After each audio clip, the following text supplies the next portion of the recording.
I'd like to apologise to both Matt and Louis and our listeners. I promised that there was going to be The Blob 1988 and Godzilla 1984 this week, but much like how I had promised something about films shot in a single location and then did The Blob and Godzilla, due to further extenuating circumstances, there will be a delay on The Blob and Godzilla 80s versions. For you see, I thought I had a DVD of Godzilla 1984, but I don't. So while I wait for a Blu-ray of Godzilla 1984 to arrive, we have filled in the interim with a film and another film. a film that you might be able to call as such, and one that's an actual movie. One of the reasons that I chose these is because a wrestler died of a heart attack this week. And also because these are films that I wanted to do at some point anyway. Did you have something you wanted to say there, Louis? Yeah, I had a quip. We did watch The Blob and Godzilla. We watched an amorphous movie and a movie about a big rubber man. I'll respect that. So, we watched The Wrestler 1974 and The Wrestler 2008. Two films where you could look at the latter and say that maybe it is actually trying to be a remake of the original. There's some conceptual similarities. The execution is completely different. This is, of course, the first time that I'm openly doing stuff related to professional wrestling on the Pichy and Palscast. So I'm going to use this one as a bit of a general jumping in for me talking about wrestling, and then we'll talk about some films which look at wrestling. So, I'm quite a bit undecided on where I want to start this all. Do I start by me attempting to summarize the entire history of professional wrestling? Or do I start with us talking about our own histories with professional wrestling? I think a general overview is probably... Hello. Hi. Hello. Hi. I would say general overview. If you're going to do a general overview, might as well be the first thing, right? Surely. Alrighty, let's see how quickly I can do the entire history of professional wrestling. Are you ready? Shall we get the timers out? I will, actually. Alright, Matt is promising that he will get a timer out, and we shall see how this goes. Alrighty, let me know when you're ready. Yeah, I'm going to press it. I'm pressing it right now. Alright, so... Through the 19th century, the Industrial Revolution occurs. This results in a greater proliferation of ideas and increased travel capacities for people. What this means is that traveling French circuses have a greater degree of travel in which that they can engage in, and thus larger loops of people that they can entertain. This results in the ideas of the French carnival spreading across Europe and into America through immigration patterns. One of the recurring themes of French circuses in this era is that of the strong man, a big guy who lifts things that are very heavy. Some circus ringmasters get the idea from this to run a challenge where, much like swinging a hammer and hitting a bell to win a prize, if you can pin our strong man or make him submit in a wrestling hold, you will win a prize. This then starts to draw attention from crowds saying, yeah man, I'm strong, I can beat this guy. This then leads to particularly clever ringmasters putting plants in the audience, so there is a fixed result to add to the allure that, hey look, any one of you might be able to beat our strongman if you're really smart and strong. This then moves into America and leads to, in conjunction with the resurrection of the Olympics, leads to a renewed interest in Greco-Roman wrestling. This then combines with these carnies going around saying beat our strongman, to leading to promoters deciding to run wrestling as its own sporting event. These matches then very quickly also become fixed, in particular because promoters then work out that if you fix the match, but you're also serving as the event's bookie, you can make a killing on your betting odds. This becomes the norm for the next roughly 50 years amongst American promoters. So by the 1890s, fixed wrestling matches are already a thing in America. They continue to spread over the ensuing decades as various other promoters travel to different states and spread the same idea. The next big meta change is a farmer from Maryland called Toots Mondt moves to the New York area, and he begins to push what he brands as slam bang Western style wrestling. Louis is having a good giggle at that name. His big innovation is, instead of doing 1.5 to 2 hour long matches, You cut them down to roughly half an hour long, and you have what he dubs squash matches, where you have matches which are built around people who are just clearly not equipped to beat the opponent they have, so that way the people who are drawing attention then become that much bigger of a draw, because sometimes they'll just destroy someone quickly. This idea then spreads out quickly throughout the 30s and 40s.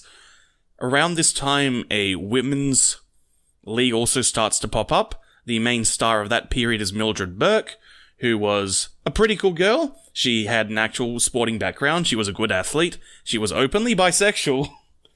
She wound up taking over the promotion that she was in because she seduced the promoter, took his money, shacked up with his son, also shacked up with the number 2 female star in the promotion. Mildred Burke's a pretty great character. The other big meta thing that happens is that as all these different territories are spreading through the 40s, it's also around when American television starts to be invented. That's like early 50s, late 40s. The tech appears. Some people realize this is going to be very important in changing the game.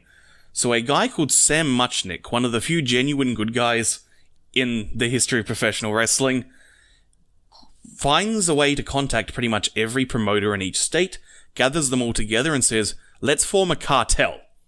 He then successfully convinces everyone to form a cartel, where what they do is they dub it the National Wrestling Alliance.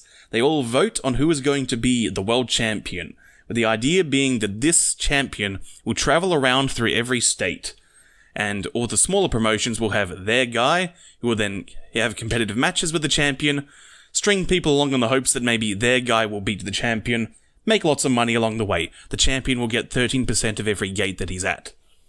This proves pretty darn successful throughout the 50s. There's a number of champions.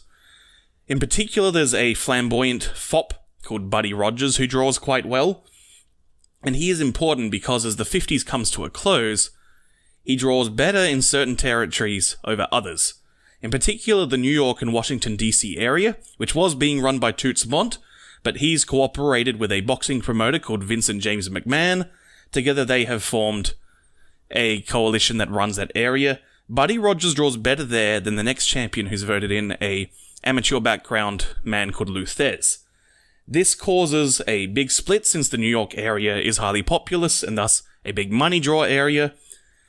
Vincent James McMahon really wants Buddy Rogers to still be champion. This causes him to split away from the NWA for a while. They all keep Lou Thez, they continue to draw, he keeps Buddy Rogers continues to be a draw. Eventually, he gets an Italian immigrant called Bruno Sammartino, he beats Buddy Rogers. He dubs around this time, Vincent James McMahon names his area the Worldwide Wrestling Federation, the WWF, and he just claims that Buddy Rogers is still world champion, he's just that they've put a different branding on the belt. People didn't really pay attention to it at the time, so he got away with it.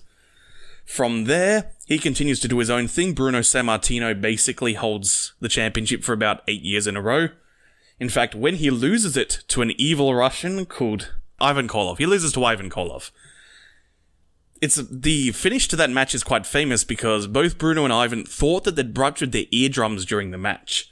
Because when the pinfall happened, the audience was deathly silent. They were that shocked by the fact that their boy Bruno had actually lost. And then after about 2 minutes, when the result had sunk in, that's when the screaming began.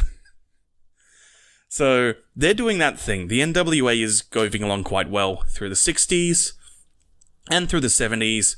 The next real big game changer, Verne Gagne, an amateur wrestler, also splits away from the NWA because he wanted to be champion, but there are a bunch of people in other territories who didn't like him and didn't give him enough votes. So he instead splits off and makes his own promotion in Minneapolis, where he gets to be champion. He draws fairly well there. He basically cycles between him and an evil guy having the championship over the course of each year, ultimately culminating in him having like a 6-year run from about 68 till 74. He finally loses to a homegrown champion called Nick Bockwinkel. I'll get to them later. So that's kind of another split off. So you've got a bunch of people in the NWA.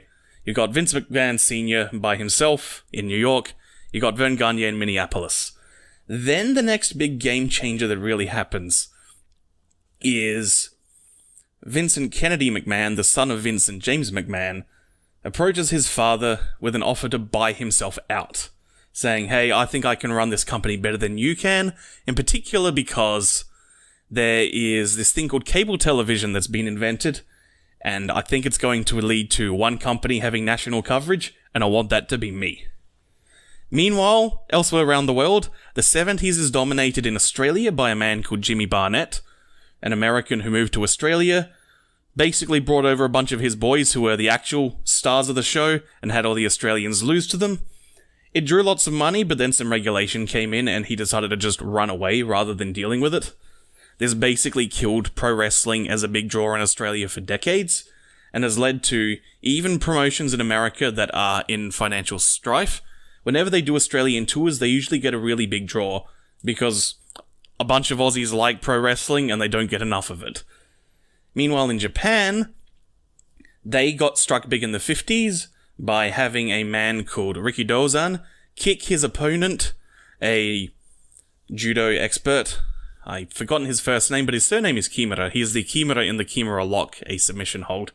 And there's a match where they're supposed to have a 60-minute draw, and Rikidozan decides that it's time for him to become champion, so he kicks Kimura in the head, breaks his left orbital socket, and then pins him for 3 seconds while the guy's struggling and saying, what the hell are you doing to me?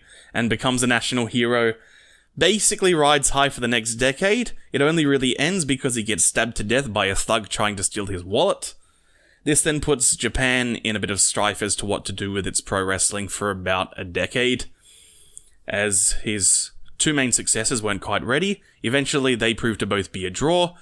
They can't decide who's going to actually be the ultimate overall champion between the two, because one of them's a big, strong guy, one of them's a more lean, mean, smaller, athletic guy. They can't decide which one they really want to be the best, so they split the company, which was simply called Japan Pro Wrestling. They just split it in half. One half goes with the athletic guy Antonio Inoki to become New Japan Pro Wrestling. The other half goes with Giant Bubba to become All Japan Pro Wrestling. They kind of butt heads throughout the 80s, and both have some interesting meta shifts. The big thing that happens in the 80s, though, is, of course, Vincent Jr. buys from Vince Sr.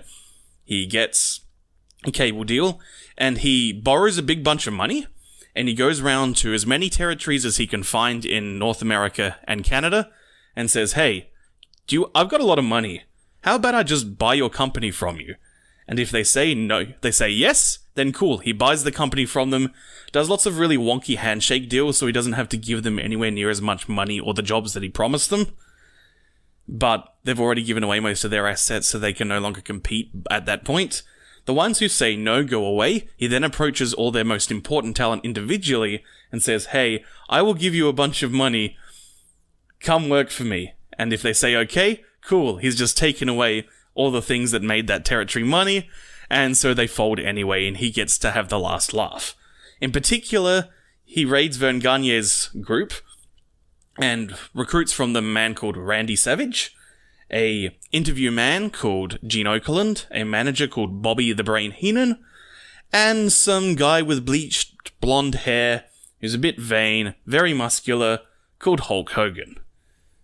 He then, once acquiring these talents, takes the championship away from the guy who was his champion and his dad's champion, Bob Backlund, has him lose to an evil Iranian called the Iron Sheik, then has Hulk Hogan drop his leg on the Iron Sheik to become world champion, starts pushing a television product, which was a very slickly produced TV product for the time, to say, hey look, we've got this cool guy called Hulk Hogan. Meanwhile, around this time, most of the territories have started to eat each other, because the NWA is clearly collapsing. This basically results in there being a Georgian territory, a Houston territory, and a Carolina territory. Ted Turner does some wonky deals with these territories. He indicates, because Ted Turner's basically built his legendary Superstation, the TV station that has all the content you could want. Part of what was his proof of concept was pro wrestling was a very good rater in the 70s. So he's always got an interest to have wrestling on his station. He promises that the Houston territory is going to have that TV slot. Then He goes back on that deal and switches to the Georgian territory, which then gets bought by the Carolina territory. So then there's really only 2 down there. And then, once he cuts the deal with this new big Georgia-Carolina territory, Jim Crockett Promotions, the Houston territory then basically has no TV and has to fold anyway, and gets bought by that company. So the NWA basically turns into the Georgian territory. This then results in a bit of a TV ratings war between Vince McMahon's product and Jim Crockett's product. And something that happens in 1983 is that the Jim Crockett Company, in particular with its new showrunner, which in wrestling terms is called a booker, Dusty Rhodes, come up with this idea of having a big show. They host it in Greensboro, Carolina, and they have the show at a stadium, but they broadcast the footage via closed-circuit TV to various theaters and other stadiums in that part of America. They call this event Starcade. It makes them a lot of money.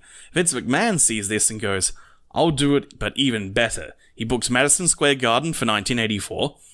He also runs a bunch of closed-circuit broadcasts to Los Angeles, which is another very densely populated area. And he gets a bunch of celebrity endorsement, in particular from Mr. T, and dubs his show WrestleMania. And he rakes in a ton of money. He also really jacks up the price on the in-house tickets to actually be at Madison Square Garden. So he makes a ton of money on what was basically a make-or-break situation.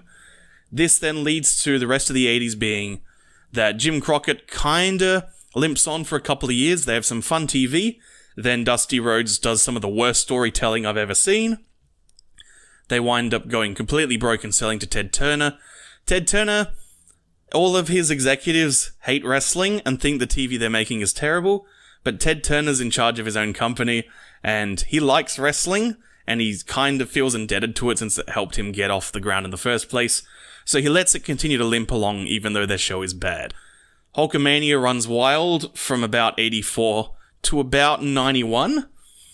Next big thing that happens is throughout this period, Vince McMahon has very good contacts for dealing drugs, cocaine, quaaludes, steroids, whatever you want. Vince will get you what you need, what you crave. This all gets exposed in 1993, resulting in a very long state trial for the man. He should have gone to prison. He is a very smart man, a very good actor, and he manages to not go to prison at all, but pro wrestling falls into a bit of a slump. Meanwhile, in Japan, a bunch of women called Manami Toyota, Akira Hokuto, Bull Nakano really push the bar as to what professional wrestling can be as an athletic contest. At the same time, for men, All Japan has some incredibly talented people like Misawa, Kawada, Kenta Kobashi, who put on these really good matches. But America falls into this big slump throughout the early 90s where there's reduced public interest. It can't be as visually daunting because everyone's no longer on steroids.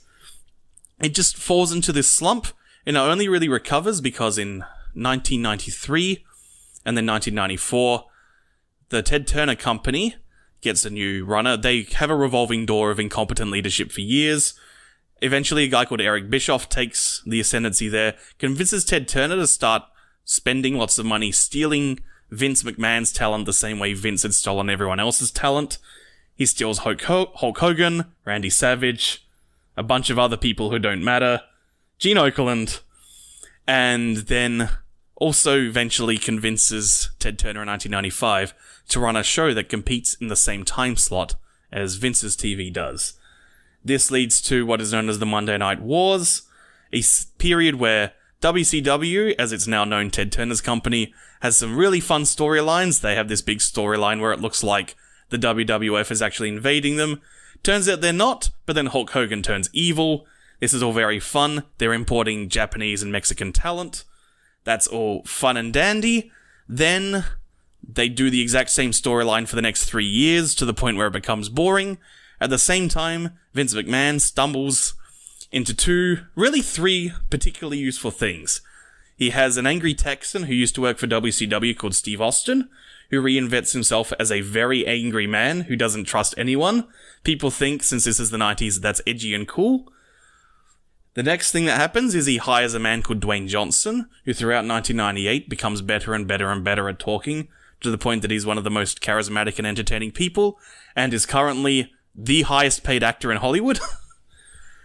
The third thing that happens is in November of 97, Vince McMahon does some very grossly unprofessional behavior to a Canadian called Bret Hart, resulting in everyone hating him enough that he's able to reinvent himself on camera as the world's greatest supervillain.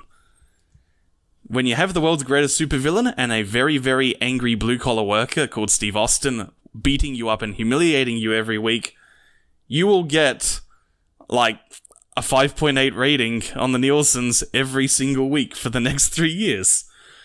So they then skyrocket into popularity while WCW does the actual worst television I've ever seen in my life, and eventually writes themselves with the worst storylines.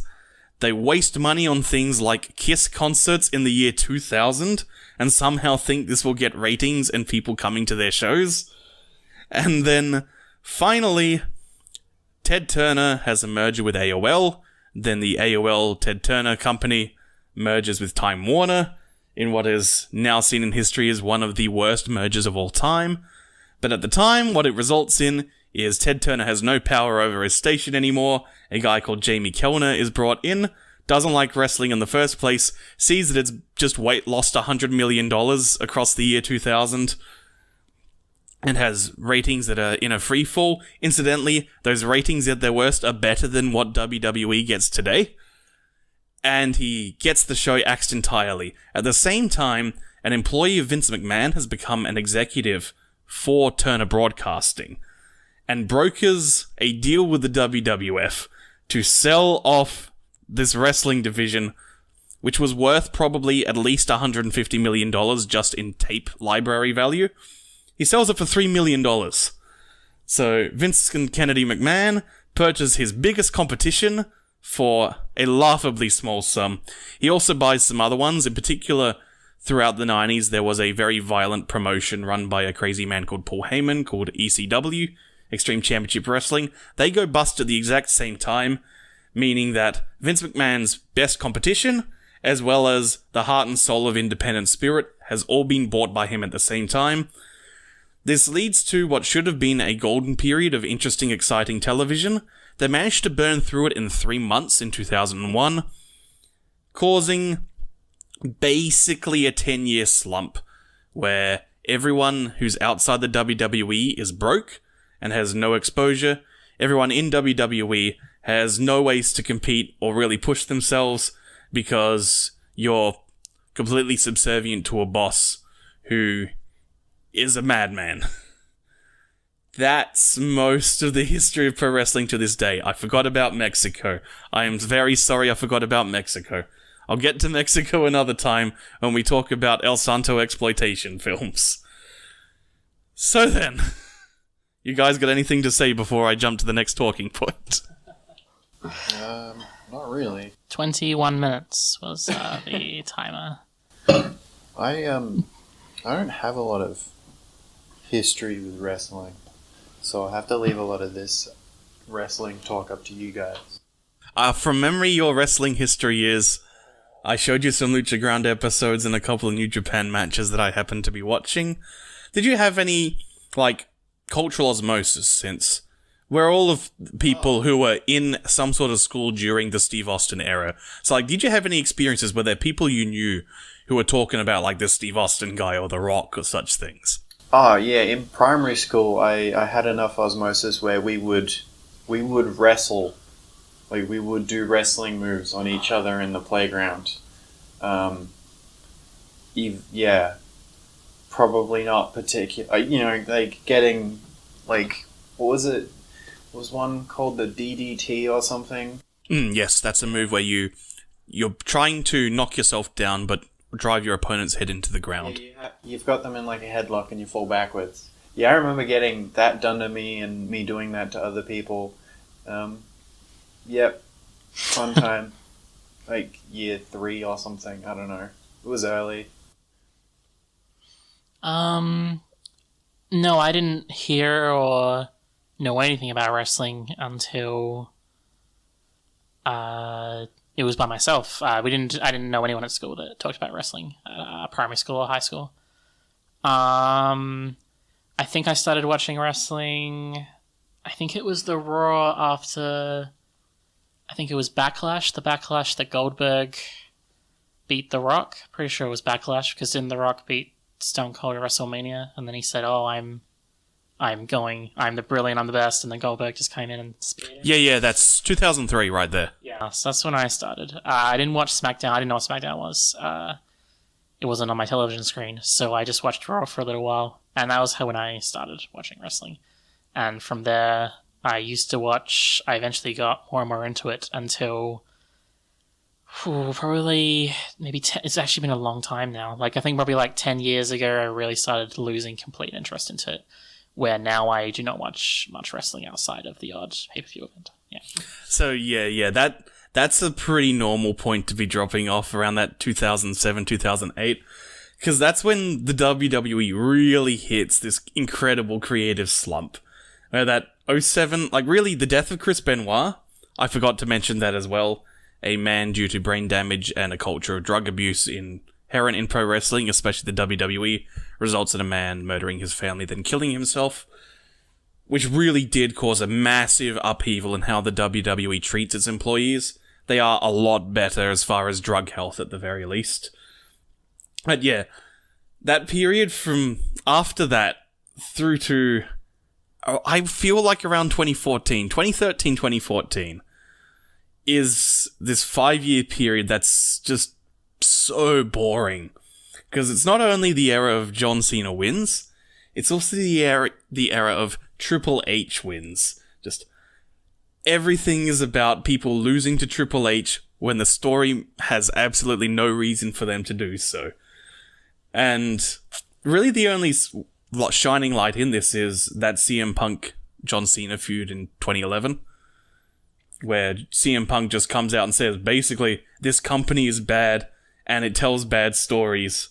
And they're really boring, so I'm gonna beat up John Cena and then leave this company as champion. And it's great, because it's, man, if he actually leaves as champion and the WWE lets that happen, obviously it's in storyline, but that would be really interesting, and then he comes back a week later. When did all the Daniel Bryan stuff go down? So that's the storylines that you've probably heard about on that Max Landis Triple H video and so on. That was 2011 through to 2014. The big WrestleMania win is 2014, WrestleMania 30. A lot of his best matches are in 2013. That's when there's that goofy G-rated show that I've shown you some matches from Saturday Morning Slam. Yeah. That's also when there's things like that Bray Wyatt feud at the start of the year, which is one of the best matches in the last, 10 years as far as mainline WWE matches. Because it's just two guys kicking the shit out of each other. That's a great match. So yeah, that's all around that period. Yeah, I would say that I'm not confident enough to make a big statement about it, but it certainly feels, at least to me, that was like a short revival around at that point for WWE, at least creatively. They had to be dragged kicking and screaming to it, the people in charge. But there was a short period, I think, when Daniel Bryan... It's generally the Daniel Bryan period. It wasn't just him. Like, I noticed there was a lot of wrestlers, actually, around that point that were doing great jobs. The Shield, for instance, and, the Wyatts. There was a lot of, talent, and they were able to actually put on matches and stories that worked. It was a very, very short period of time. It was that. Yeah, and then that was followed by the period when the NXT project... They've had various forms of developmental units where there's just a small territorial promotion that'll run stuff to train up people. They've been doing that since about 94-ish. They used to use Memphis, then they developed Ohio Valley Wrestling, then Florida Championship Wrestling, now NXT, which is run by Triple H. Certainly now, it's basically they go around scouting people who are good on the indies, and then put them there, and then put them on the main roster. So at this point in 2018, WWE has probably the greatest roster of talent it's ever had. Pretty much everyone they own is at worst a good wrestler. And they have some great wrestlers and some brilliant wrestlers. It's just the way that they write stories is so bad that they manage to kill your interest in seeing any of them doing anything. So I guess I'll talk about my own history with pro wrestling it's a weird thing for me. My earliest pro wrestling memory is early 1997. I know it's early 1997. It was this ad for toys, which was screaming, WCW versus NWO! I remember it's early 97, because there was images of Kevin Nash and a garbage truck. And so I know that this was a toy line related to NWO Sold Out, a legendarily terrible pay-per-view. So I saw that and thought, that looks like two sporting promotions are fighting? What's all that about? But I ignored it because it was action figures, and I didn't like action figures as a kid. I thought they were lame and boring and not as fun as playing with Lego or reading a book was, because I'm a nerd. So it was later that year, early 98, when I was at someone's house, and they were talking about this WCW thing again. And I asked, what is this thing? And they said, oh, it's wrestling. You got to pin your opponent and so on. They showed me a couple of matches involving Rey Mysterio and Eddie Guerrero. And I went, that looks really cool. But then I didn't really pay it much mind. Then, of course, 98-99 was the big rise of the Attitude Era, Stone Cold Steve Austin, Evil Vince McMahon, The Rock. And people were talking about that and being excited about it. And every time I saw it, all I saw was just bullies. I saw bullies tormenting people, which was not what I was interested in at all because I was a nerd and I got bullied.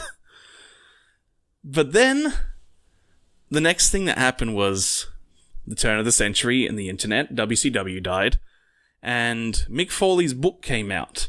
And for some strange reason, now, that's a very important thing. There are some very nasty base assumptions about wrestling fans in a lot of American companies, to the point where for a long time, there were basically no books on the history of pro wrestling. There's one by Luthez and Verne Gagne, I think. And that was about it. What changed things was the WWF decided to publish a book, an autobiography on a man called Mick Foley, who is a crazy man who has done many dangerous things to himself. And they were originally going to have it ghostwritten. He decided to write it himself. Turned out he's a very, very good writer. The book came out. It was, within 3 weeks, the #1 selling book on the New York Times bestseller list. My library wound up with a copy of it. So I read that and went, this is interesting. A couple years later, my library stocked a copy of The Death of WCW.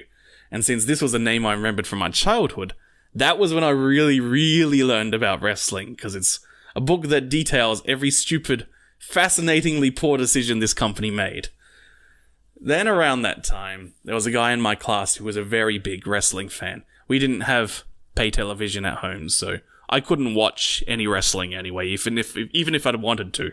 Just whatever tapes that would pop up in the video shop. So, as that guy, we got talking, and then I saw a bunch of stuff. He was a really, really big Undertaker fan, and this was good, because this is the era where every week on SmackDown, Teddy Long would come out and say, hey there, bad guy of the week, you've been bad. As punishment, you'll be going a one-on-one with The Undertaker. And he would lose his mind every week it happened. It was great. So then I would see that and I'd go, this is kind of dumb but kind of fun. Around that time as well, I'd been well and truly entrenched in the anime communities online by that point. And I was talking to some people, and they got me to watch a bunch of All Japan matches. So that's where I saw a bunch of Misawa and Kawada matches. And since by that time I'd seen enough sports anime. I'd seen in Red Slam Dunk, Hikaru no Go was still going on and so on. So when I watched those matches in particular, I really clicked, this is just sports anime. And that's pretty much been the lens I've viewed pro wrestling with since. Is that's the best genre and medium to compare it to. From there, it was basically bouncing around, looking at pay-per-views, finding books when I could. And the best thing to happen as far as my interest in pro wrestling has been when the WWE set up its streaming service. It's an infuriating company, because it's I don't want to financially support this thing that makes bad product, but their streaming service, the WWE Network, if you're interested in the history of the medium, there is so much good material in there that you can look at because they just own so much of the history now. and a lot of it's just sitting there for you to look at. Also, it doesn't matter because the money they make from their streaming service is paltry in comparison to the ludicrous television deals that they have now. The TV pay structure is broken, has been fundamentally broken. So now, whereas in previous ages you would use television to get people interested in a product, to then sell on them tickets to the local shows, or to purchase pay-per-views, none of that matters now. They make more money from the TV deal itself than anything else. They're making literally $250 million a year per show. 2 main shows. $500 million a year they're going to be making in the future. So it literally does not matter what they do. But aren't the ratings not great? They're still better than almost anything else on television. TV is dying. The death is slow. Very slow. 2% drop off a year? That's fine. That's still millions of people watching TV in America. So they can ride this out for the next 5, 6, 7, 10 years. And nothing else is even coming close to the revenue that's coming in from these broadcast deals. So, what I'm saying here is, if you want to look at the history of pro wrestling, the big streaming services are all very good. The WWE service is good. New Japan has a bunch of stuff in their archives. There's some stuff in the TNA archives, but I do not recommend diving into the history of TNA. That is a horror experience. Where am I going with this? This has been a very long stuff, but I'm glad I've gotten this all out, even if it's been very long. I will probably cut most of this, or put it as a separate upload. That may actually be a good idea. Alright, let's talk about... Oh, you want to say something, Matt?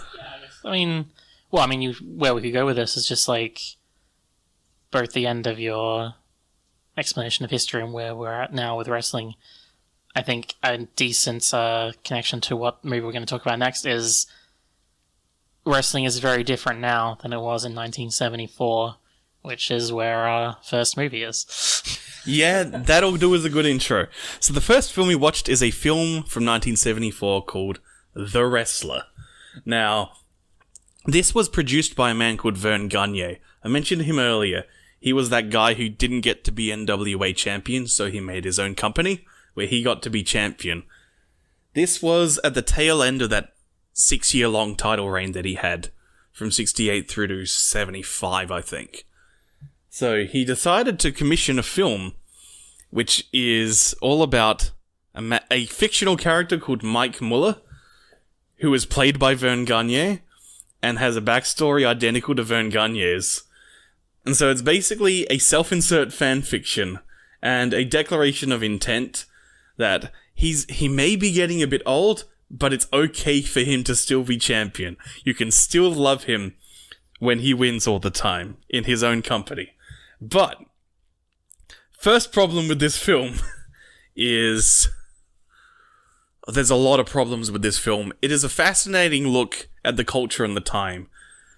In particular, the role of kayfabe. So I think I'll just mention here, kayfabe is a word that basically means verisimilitude.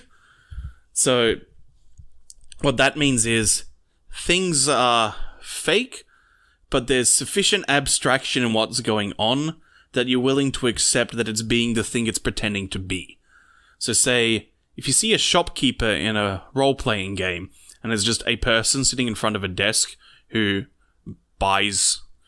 will buy your random old loot off you and sell you new equipment, and you just have like a bed behind them, and maybe a sink, your brain's willing to go, yeah, this is a person working from their shop that is also their house.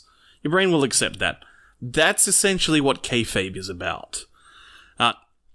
The attitude was, in professional wrestling, through to really the 90s, there was a big speech in about 88 that Vince McMahon made where he said pro wrestling is fake because he didn't want to be paying the proper taxes for being a sporting promotion.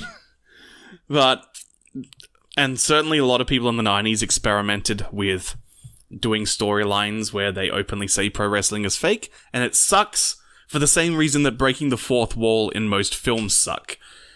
The classic example that's often used by pro wrestling people is, can you imagine if halfway through Die Hard, halfway through John McClane walking on that broken glass. He then turned to the camera and said, "It's okay, I'm not really hurt, that's a special effect." You would go, that's shit. Same in pro wrestling. You don't need to be that open about it. But the attitude was, we must convince people that pro wrestling is real. And this led to two big meta games that developed. There were promotions that took the attitude of, since pro wrestling is fake and the people think it's real, we can do whatever we want and they will accept it as being okay. Any promotion which did this failed. They all crashed and burned because the audience knew it was fake and went, this story's stupid, we're out of here. I think my favourite example is, there was a promotion in LA where Rowdy Roddy Piper was a villain. There was a promotion in, San Diego where Roddy Piper was a good guy. And the San Diego one crashed because everyone, this is bullshit. We know Rowdy Roddy Piper wouldn't act like this. We're out. The other meta that developed was, people think that pro wrestling is real, therefore, if they find out it's fake, they are going to kill us. They will destroy us, so we must never let them know. We must do everything we can to protect this, therefore, our storylines have to make sense. As if they do, people will accept that they're real. And this led to really good storytelling, because everything makes sense. These are the promotions that succeeded for the most part. And all this leads to is this attitude of insisting furiously and vehemently that pro wrestling is real. So this is a film which presents the sport as being a real sport, where the results matter, and it also leads to some really painful soapboxing. Very early, about a third of the way through the film, a man dies in the ring, and it's immediately followed by the head booker for what is totally not the AWA, the wrestling office as it's referred to throughout the film. The head booker for that office is talking to a journalist, and the entire point of the conversation is to scream at the audience, wrestling is real, wrestling is real, wrestling is real, please believe us. And it means that there's this really gross and creepy level of objectification going on here, where they are willing to let someone's death be purely in the service of constructing a narrative which the audience doesn't actually believe in anyway. This is something I really do struggle with, understanding what it might have been like to believe that pro wrestling is real like that, and it's so alien to me that I honestly don't believe it. Someone could tell me that it's true, but I won't believe them. It has to be. It's not that they believed that it was real. It's just that they were more willing to accept it. The same way you would tell children that Santa Claus is coming. It's not something that you make a big deal out of. It seems insane to me that someone would actually believe that wrestling is real. And so when people talk about this kind of desperation to try and keep kayfabe, it just does not compute to me at all. Well, I think the real key thing is there were probably people who believed it. For the most part, I don't think people did. There's records as early as the 1890s indicating that at the very least the press writers, that sports writers at the very least were no, this is just theatre. But the key thing is that people in the professional wrestling industry themselves convinced themselves that everyone else thought it was real. This is where the real key thing is, because this is what led to the terminology internally was that there are smarts and marks. If you're a smart, you're someone who works for the professional wrestling medium, often referred to as the business. I try to avoid using this term because I don't like the impact it has on how people think about professional wrestling. I think it's what leads to a lot of the mistakes that people make, creatively and financially, because they apply various business truisms that don't work and lead to worse results for all. So I tend to say the medium, but anyway, people inside the medium of professional wrestling convinced themselves that they were smarts and everyone else was a dumb mark. And that's what led to this real resentment towards people who weren't in their own circle. It's what professional wrestling, being that it's about creating further narratives with sport, is inherently going to be using tribal lines as a drive, for the same way that professional sports continue to use tribal lines as a drive for sales. And that level of audience resentment further cemented the tribalism and that mistrust of any outside look. It meant they mistrusted and often looked down on the audiences. It led that any sort of academic insights were inherently evil and needed to be ignored, and any sort of journalism covering the medium and any sort of criticism and critical thought and just assessment on the quality of matches became known not as professional wrestling critics and journalists, but as the dirt sheets. Because they're evil, because they're not in your clique. Yeah, I guess you were saying that their outlook did at least for the second type of promotions, at least led to storytelling that made sense because they were so afraid. I still feel that, obviously, what you've been saying just then, that shows like the dark side of convincing yourself of such a giant delusion.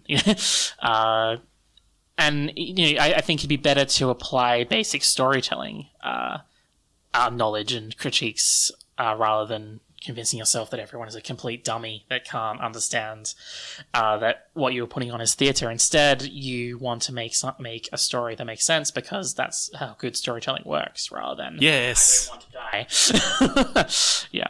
Yeah. And that's where we're at, where some of the best booked pro wrestling today is by people who have acutely studied what works and what doesn't in a creative and artistic and narrative sense, which is a big part of... I'll gush over New Japan another day. We did inadvertently start off today with watching some New Japan. That was mostly coincidence. Anyway, we also had a pre-show for tonight. I showed a brief clip of Gagne metrics, as much to just provide a little bit of an introduction to Verne Gagne, of this guy who very much considered himself professional, a down-to-earth, humble man, while continually trying to make himself the star. And that's what this movie does.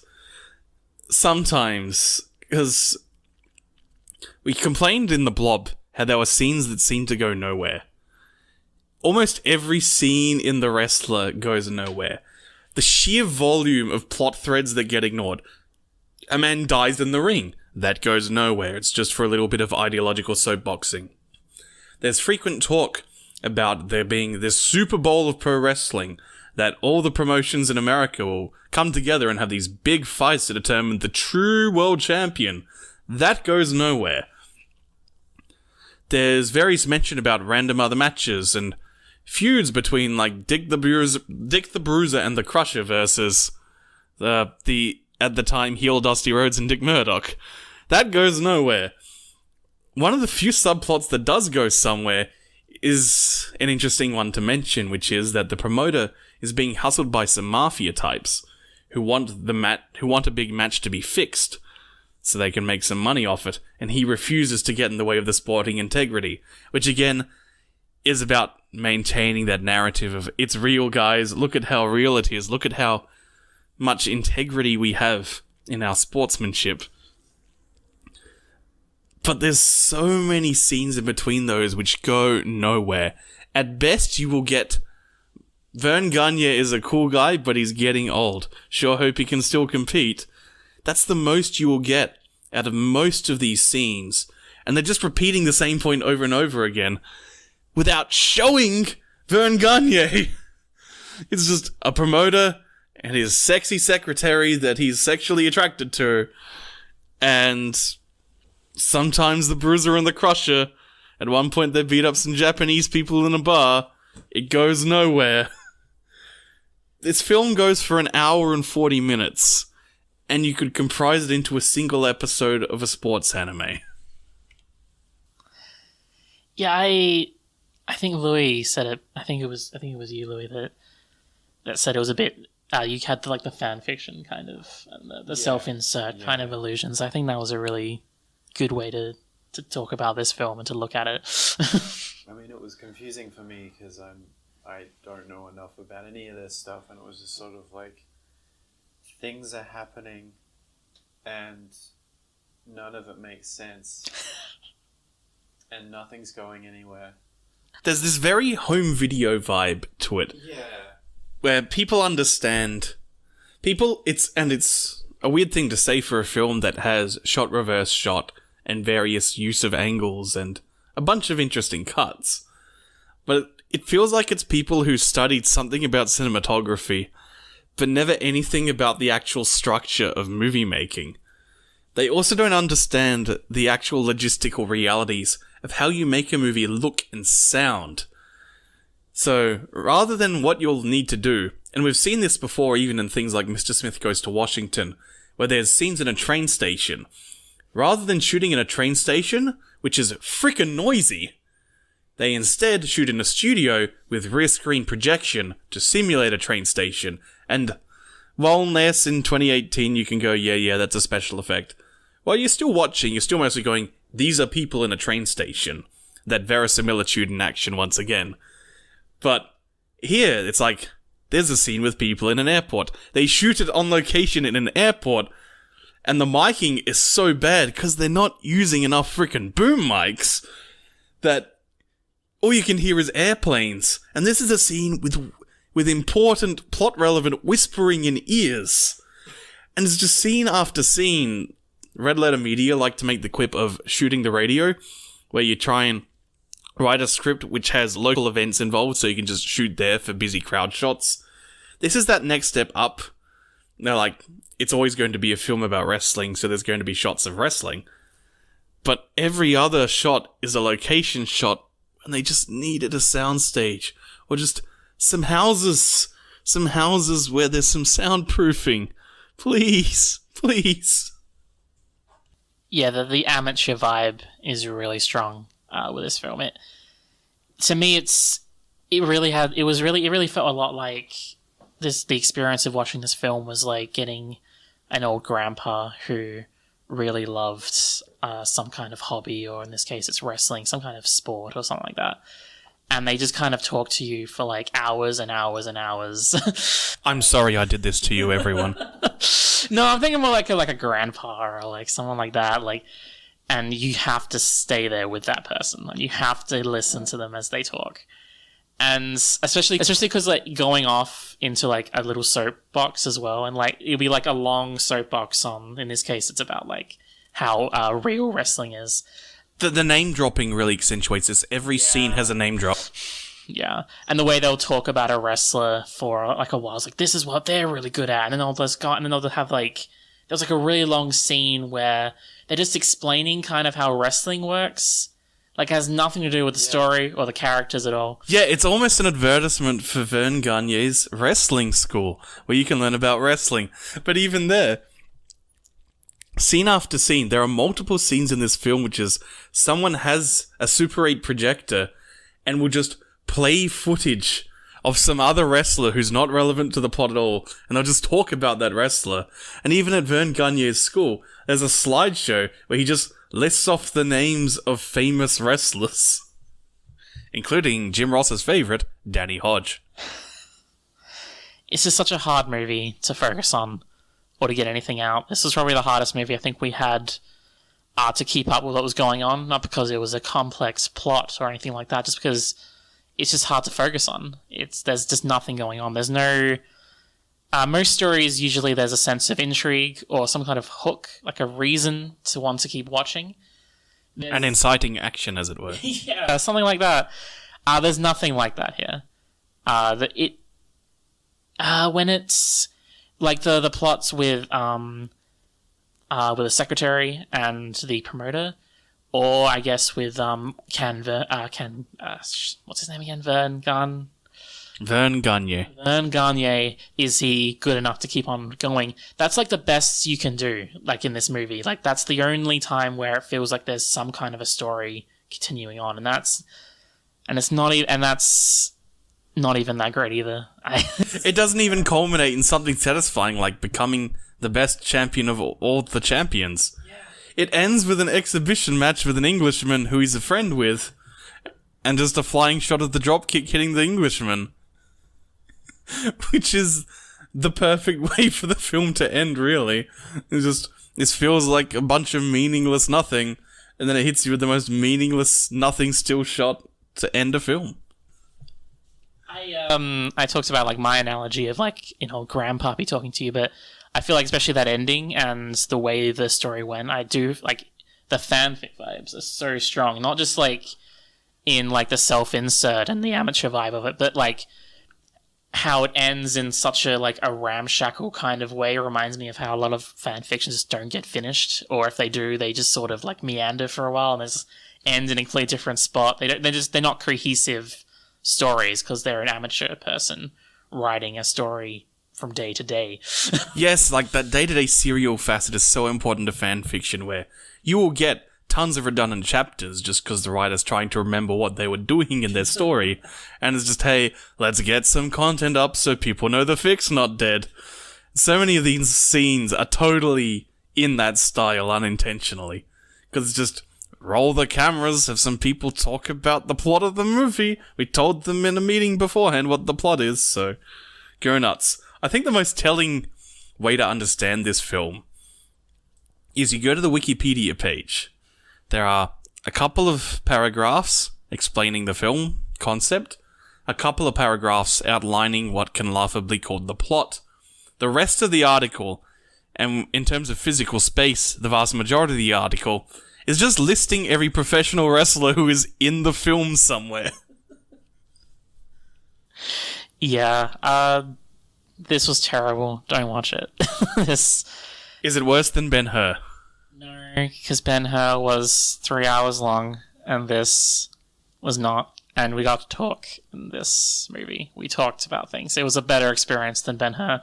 Yeah, we did get to just catch up since it's been a while. Yeah. That was nice. It was nice. We talked about all sorts of things. So it was better on a personal level.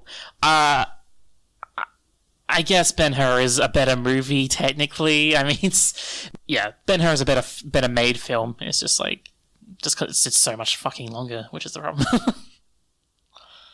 So I think we'll end The Wrestler 1974 there. Talk about The Wrestler 2008, a film directed by Darren Aronofsky, whose work I very much like. On the base level, you could say this is a remake of The Wrestler, because it is about an old wrestler who's trying to make a statement about how he can still go. The execution and realization is completely different, whereas the 1974 film is retrospectively an interesting insight into certain attitudes prevalent at the time it was made. The Wrestler is a period piece of 2008. What it means to be a professional wrestler outside the WWE in 2008, especially a washed-up old name who can still draw a bit, because there's a nostalgia kick, but just what you need to do, the schedule you're going to be working to, the drugs you're going to need in order to continue to move and look remotely like any sort of competitive fighter. Even though we know, well and truly know it's fake, you still got to at least look like something that the audience can accept as being a character in a wrestling story. The incredible physical toll it can take, the woefully bad pay, the impact of just the life on the road and the ways that it will destroy every relationship that you hold, pretty much no matter what you do, just because long-distance relationships are really hard at the best of times, even worse when you're in a physically demanding, high-stress situation where you can often feel like you just don't have a home. While also you're getting these insane adrenaline rushes when you're doing great athletic feats. And so we have this very heavy movie, this very personal movie about a man who is ultimately a failure in pretty much aspect of his life. And tries to do better, but again continues to fail. And ultimately decides to take that final bout of hedonistic pleasure over, rather than deny himself the things which he thinks make him who he really is.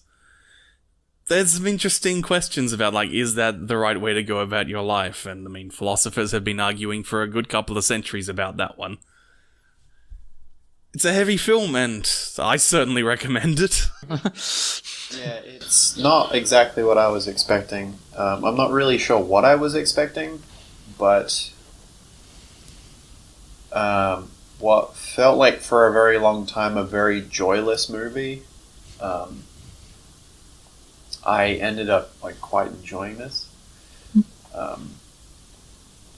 Yeah, it's about yeah. I have a hard time talking about this one because it's very much like I definitely recommend people seeing it.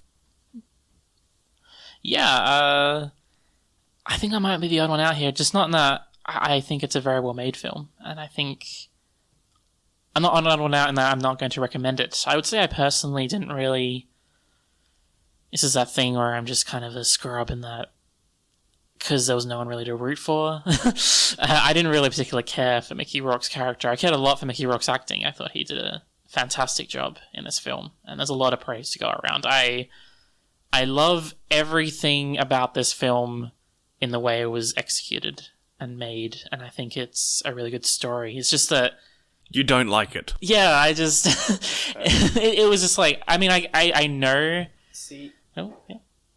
Oh no, what were you gonna say? Sorry. Oh well, I feel like obviously I'm not in the wrestling business, so I can't pretend to know exactly how it is, but this kind of story is very familiar to me. Like, I kind of already, like, it was kind of just telling me things I already knew, that it's really shitty to be a wrestler. and in some ways, it was like, by about the first third of the movie, I was like, I already saw how all of it was going to go. And at that point, I was just waiting for events to play out. And they were played out very, very well, and I thought this was a very well-made film. It just wasn't something that really spoke to me very well. Resonate with you. Yeah, it's a great word, yeah. Yeah, I can kind of agree with that until... Because, like I said about it felt fairly joyless. I wouldn't say I was necessarily rooting for him until it felt like he was trying to make an effort to turn his life around.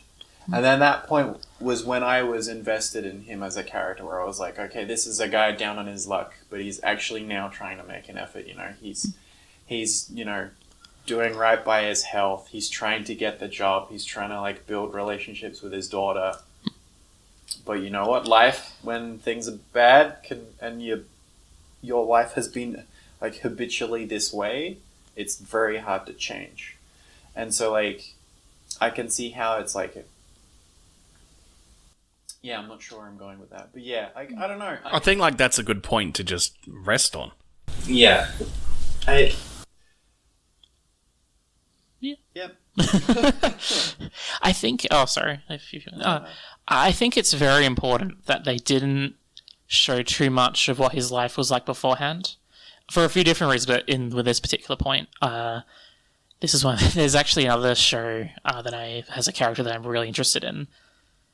Talking about trying to make amends for mistakes they've made without really showing those mistakes. And the reasons why they don't do it is that I feel like in this particular case, with Mickey Rourke's character, it's very important that we don't really see what happened with his wife. It's very important we don't see what happened with any of the friends that he had or with his daughter. Because I think if we did, I think we'd feel we'd root for him a lot less. It's one of those things where we see him... we start with him, it's his story, so we're automatically going to be predisposed to be on his side. And we see that he can be, at times, quite a fun character. He can be quite nice to people. He's got some charisma. And so we're automatically going to be predisposed to wanting him to get those relationships back and to do really well. And so we want the daughter to forgive him. We want Pam, I believe that's her name, Pam, to get with him romantically.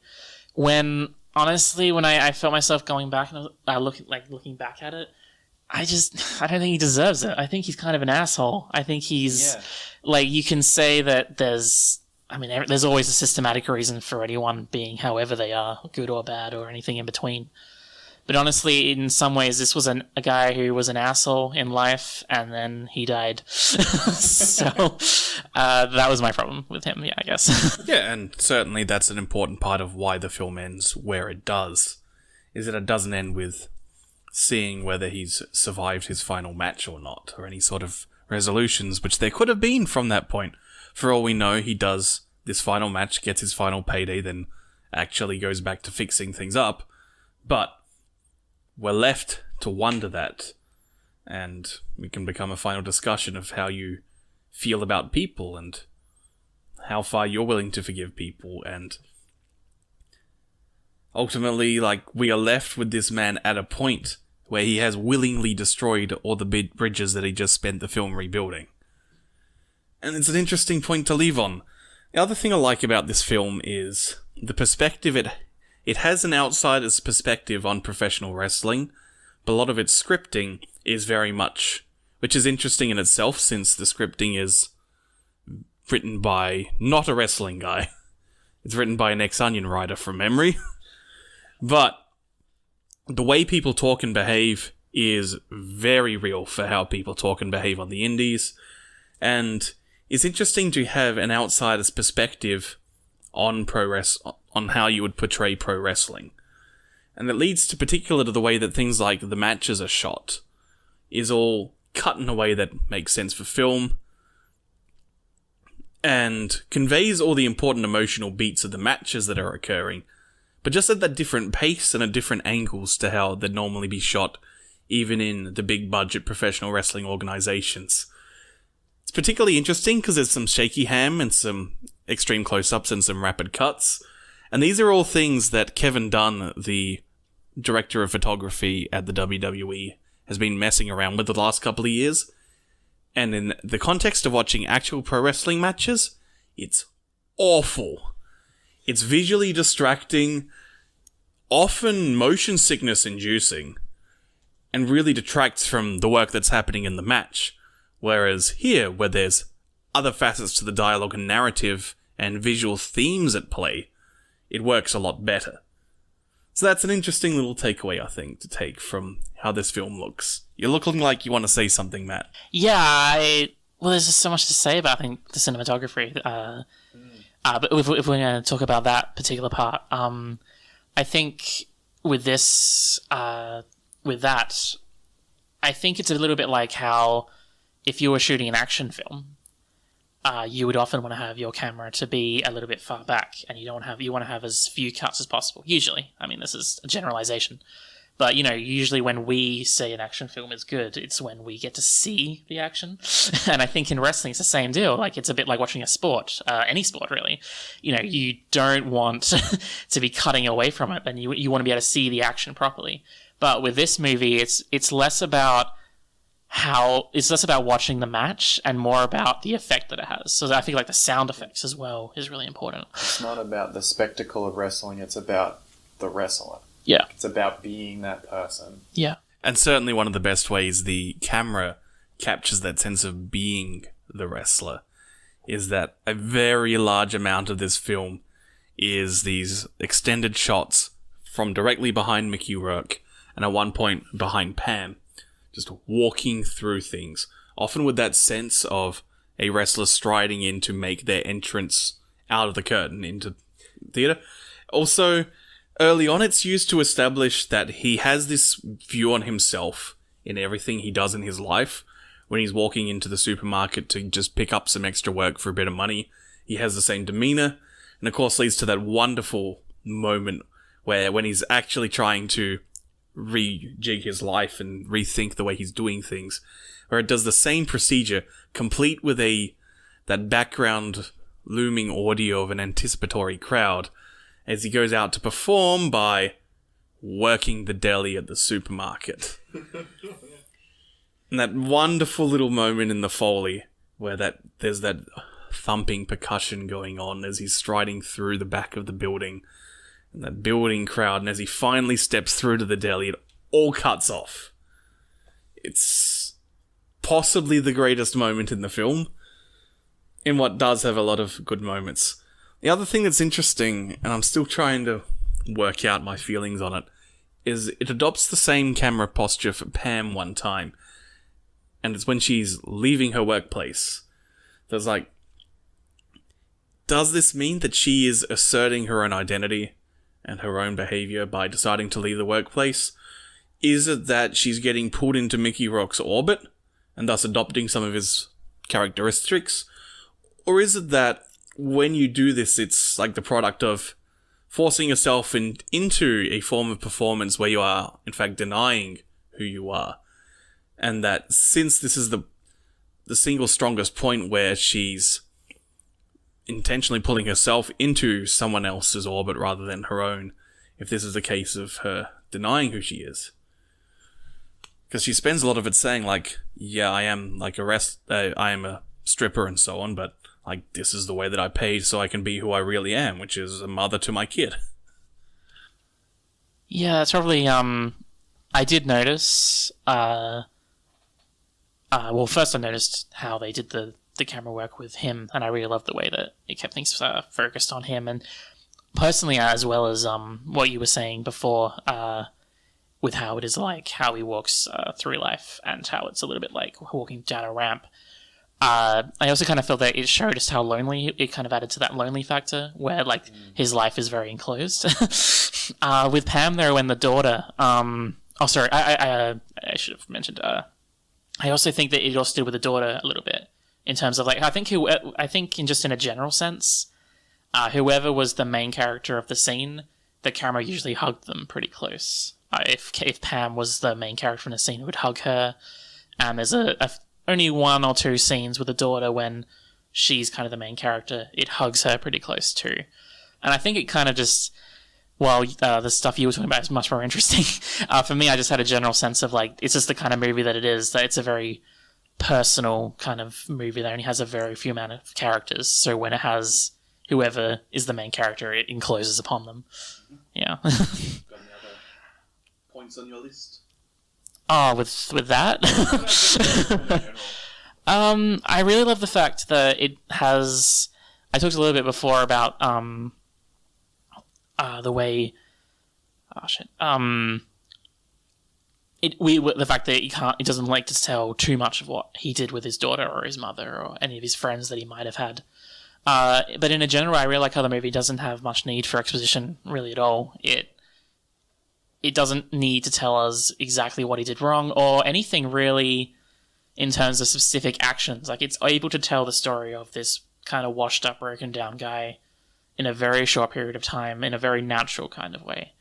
And it's not much of a point, but I do think it's something worth praising the movie for. Yeah, this is a great film to look at for just like how you convey concepts and information about people and a world through visuals. And through editing and cinematography, the language of film is very much evident in this film. Yeah. What was I going to say? Just about the fact that they didn't going into like a lot of detail about what happened with them, like her mother and the daughter and that.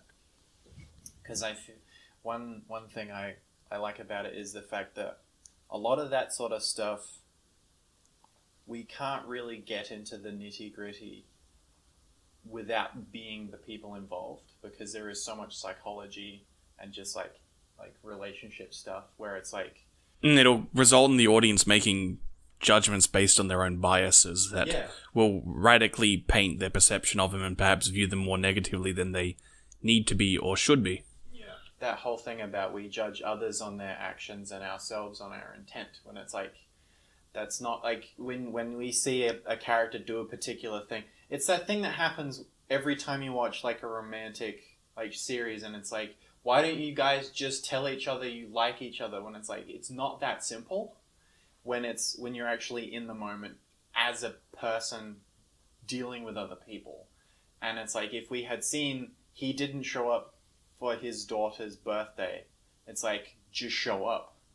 It's like, but it's not that simple. There is all this other psychology that goes into who he is as a person that we wouldn't get from just seeing it.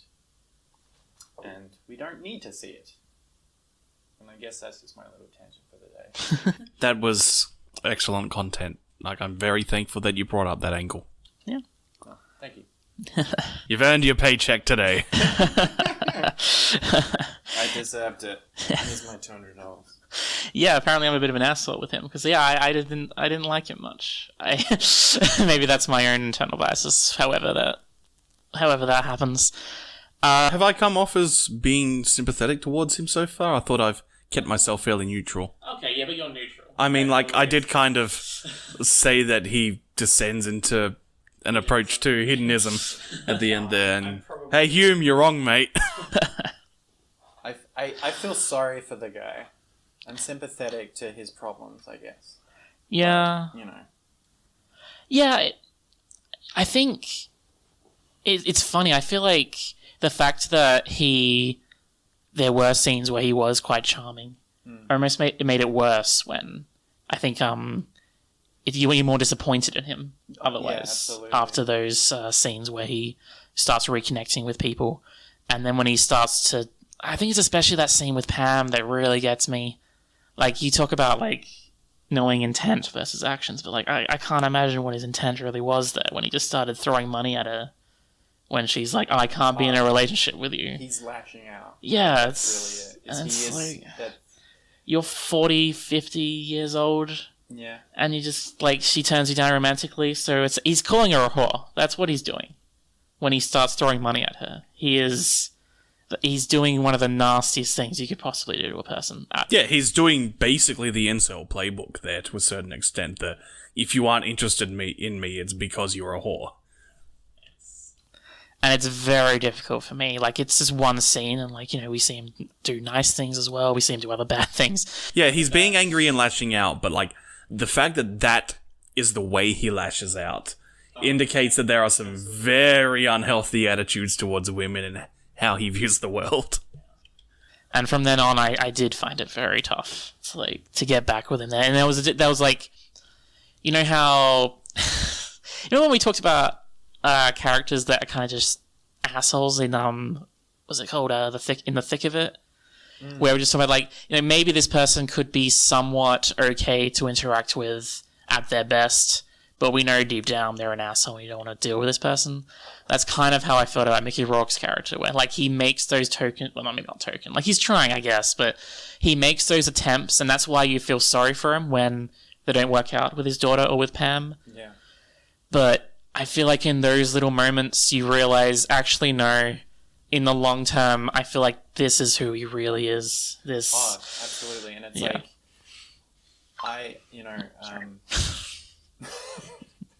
Get away from me. Yeah, it's like that thing, like, at the end there, when she's like, you know, I'm here, I'm real, and he's like, nah, fuck the world doesn't give a shit about me. It's like, even if he'd turn around and be like, you know what, no, you're right, it's like, we know that relationship isn't going to work out. We know that stuff's not going to work out, because that's unfortunately who he is. Yeah. Yeah, I tended to feel much more sympathetic to Pam and the daughter than him, because I was seeing it more from their angle, where, like, it's just like he's such a difficult person in their lives to deal with, because he can make himself seem so charismatic, and you can feel so sorry for him that he kind of just injects himself back into their lives. And I don't think he deserves to be there, because I don't think he's a good person. And that's just my thought on him. That allows me to segue into the fact that ultimately his behaviour and his ultimate decisions are quite tragic. And this is a point that I've wanted to get to when it comes to talking about pro wrestling for a while. Not just tonight, but in general. Is that in the great Greek tradition of there being three genres, the epic, the comedy, and the tragedy, professional wrestling is pretty much always the tragedy. Because unlike even other sport films and stories in TV shows and so on, professional sports, the season ends with a winner. The movie ends with a winner. And the credits roll, and that's it. Next time, it's a fresh start, different story. Professional wrestling is a medium which, as the Carnies said for decades, it has no off-season. That's why you can trust professional wrestling. So even when you have those emotional highs and those big shows, you're still back the next day, still back the next week. It is this constant, unending serial. And this means that there's basically 3 ways that the story of any one wrestler ends. Because it's never the story of... Oh, it is to a certain extent the story of a wrestler on their challenge for the title and that sort of thing. But the story of a wrestler as their life. You end with either dying young, becoming a wrestler who retires before their time, and thus you're forever left to wonder what sort of matches they could have had if they just kept that little bit longer, or they get too old to do it anymore, and then usually also die. And so you've seen them at their peak, you've seen them a little bit past their peak, and you've had those moments where they could have retired, but they kept going and it was fun to see these moments. And then you see them old and battered, barely able to move, just this absolute shell of their former selves. And they can't go anymore and they leave with a whimper. Ric Flair unable to hit that figure 4 on Shawn Michaels properly. The Undertaker unable to land that powerbomb.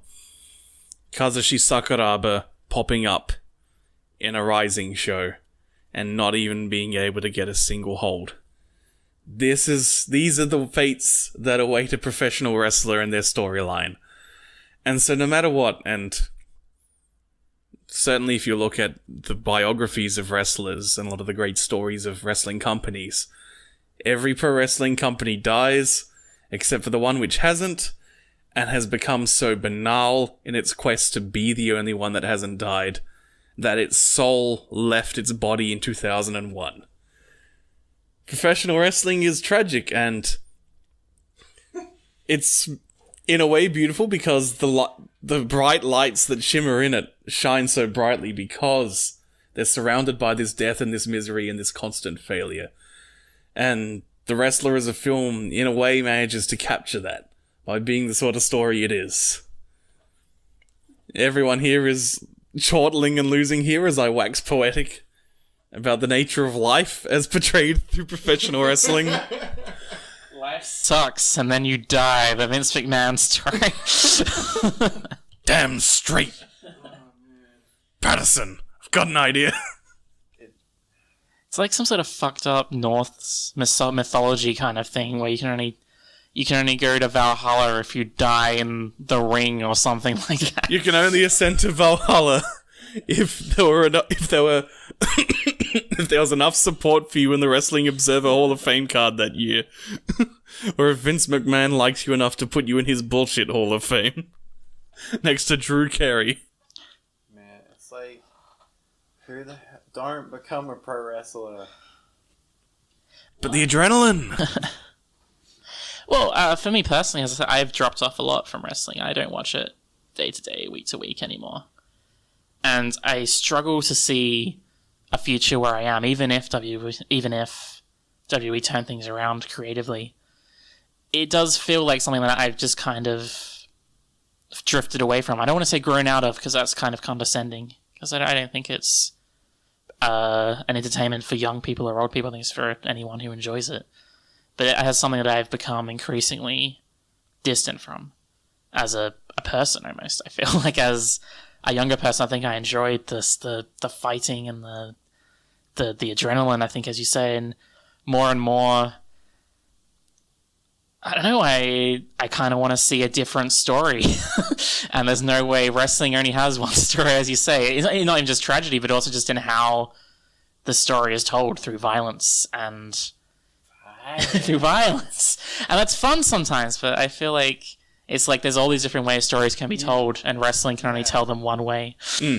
And that's, I guess, part of the appeal for me is I remember many years ago, I think it might have even been when Frank DeFort hired him for the National.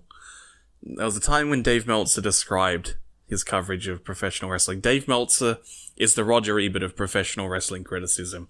He writes the Wrestling Observer, which is a weekly newspaper that details the important news and contains his reviews of matches. And he once described that the way he's always tried to paint wrestling is that It's not a story of matches, it's a story of people. And certainly for me, as I've looked over the history of professional wrestling, what always draws me back into being interested in it is there's so much shit that goes on behind the scenes in making matches happen in the first place, just because it's a way in which people will be interacting with each other, often trying to get one over on each other.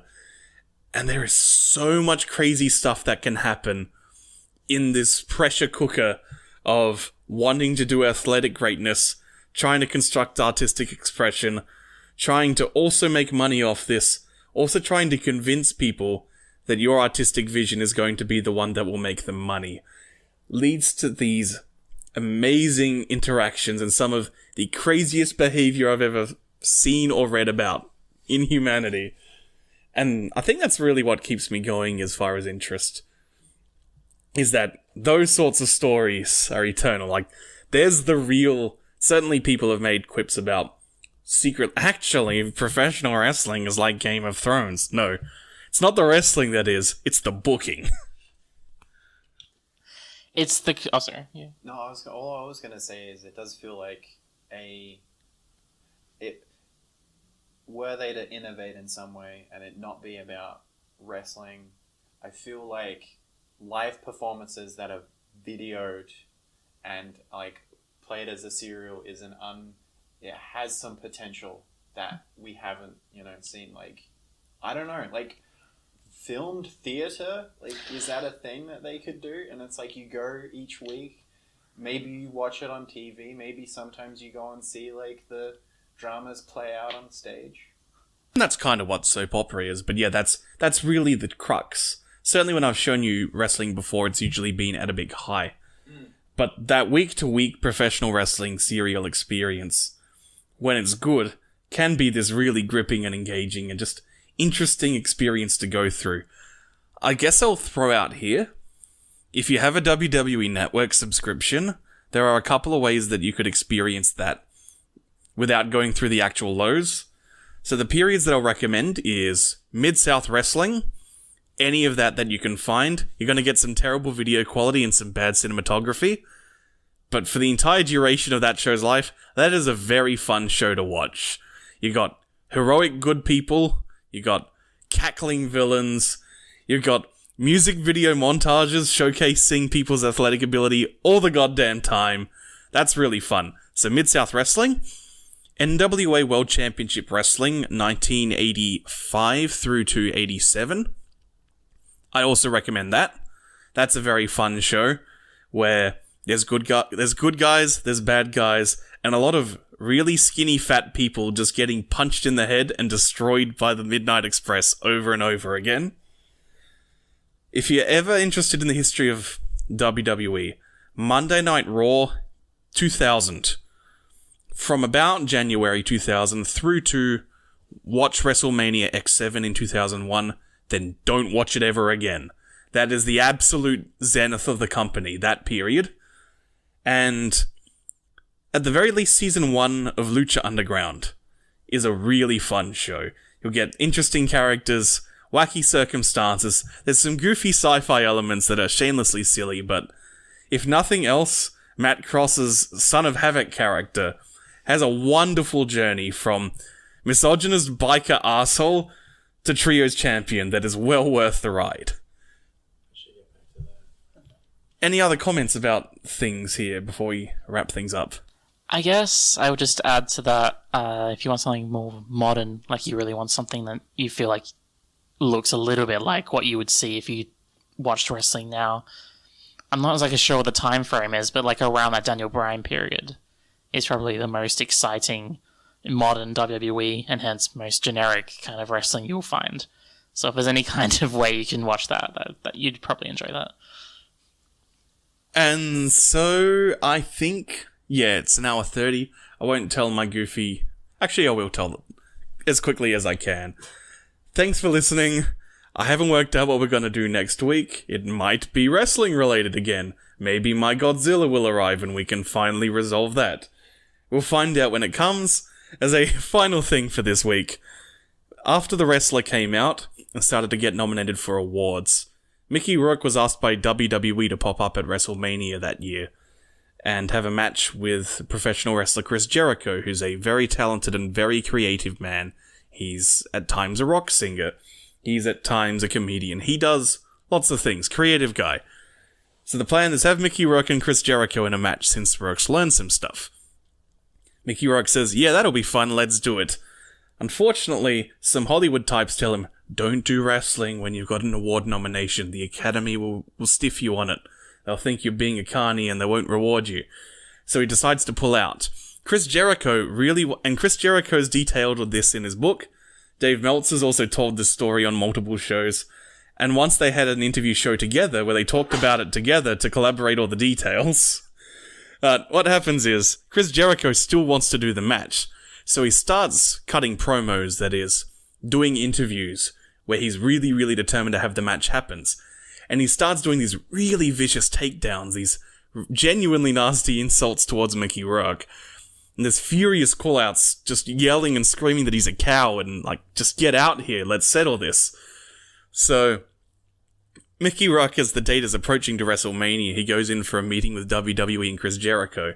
And Mickey Rourke thinks that Chris Jericho's actually mad and actually wants to beat him up for stiffing him on this offer. So, Mickey Rourke pops up at the WWE offices with Frank Shamrock, UFC champion Frank Shamrock, several other mixed martial artists in tow as personal bodyguards to protect him from Chris Jericho. Chris Jericho, on the day of WrestleMania, finally gets down. And also, he's like calling, like, since Dave Meltzer knew a couple of the fighters, they were trying to get him to join their entourage as just an impartial observer of this all.